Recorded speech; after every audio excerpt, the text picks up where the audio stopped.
At noon, we got Charlotte, who's 1-2, traveling to Indiana, who's 3-0. Indiana favored by 28 points in the Big Ten Network.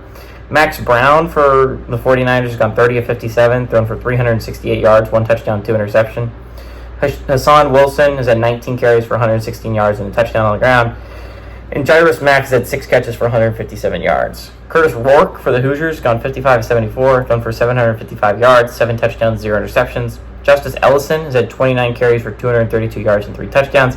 And Omar Cooper Jr. has had 11 catches for 234 yards and 2 touchdowns. These two teams have never played each other. Indiana, to me, has been one of the biggest shocks in the Big Ten. Because if you had told me that at this point in the season, Nebraska would be undefeated, Illinois would be undefeated, I'd be like, good for Nebraska and Illinois, but I wouldn't be completely shocked. I thought those were going to be decent teams before the season started. Same goes for Ohio State and Penn State and Oregon and, USC. It's like all these teams I expected to be pretty solid to start the year. I think they're all really good football teams. One of the biggest shocks, in my opinion, is Indiana being 3-0. And we'll get into one of my other bigger shocks, I think, in the Big Ten. It's Michigan State. We're going to talk about them significantly later on, but we will be talking about Michigan State. But Indiana, again, brand new head coach, coming from James Madison. I thought there was a decent chance that it would take them a while to get things going. And while I don't think Indiana's played anyone of super high caliber, again, there are 3 games they started off against. They've played Western Illinois, they've played FIU, and they've played UCLA. And UCLA is an actual name, but UCLA looks like they could be the worst team of the Big Ten this year. They look really bad. So again, Indiana has yet to face a real test, and we'll see in a couple weeks, because they actually start their Big Ten schedule, and their Big Ten schedule is not easy.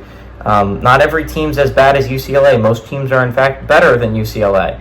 But Indiana's been a little bit of a shock so far. They've looked solid in their games that they've played. They're going to look solid here. Charlotte is a bad football team. We watched Charlotte in week 1. I talked about Charlotte, and they were taking on... I think I've talked about Charlotte every week but last week. And last week they played Gardner-Webb, and I was like, okay, you're 0-2, Charlotte, but you probably should win this football game pretty handily. And oh my God, you needed a minor miracle to beat Gardner-Webb, and that's a bad sign. It's not a good sign if you're Charlotte. To be fair, Gardner-Webb gave James Madison a game, so it's not like it's crazy insane to think that Gardner-Webb could be a decent FCS squad this year.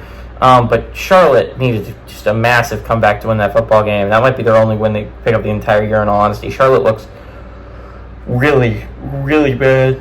I don't see them giving Indiana much of a fight. Again, I've been shocked. I've been surprised. If you had told me a MAC transfer quarterback was lighting it up in the Power 4, I would assume that was going to be DeQuan Finn for Baylor, but he's kind of been benched. Curtis Rourke has been absolutely killing it for Indiana.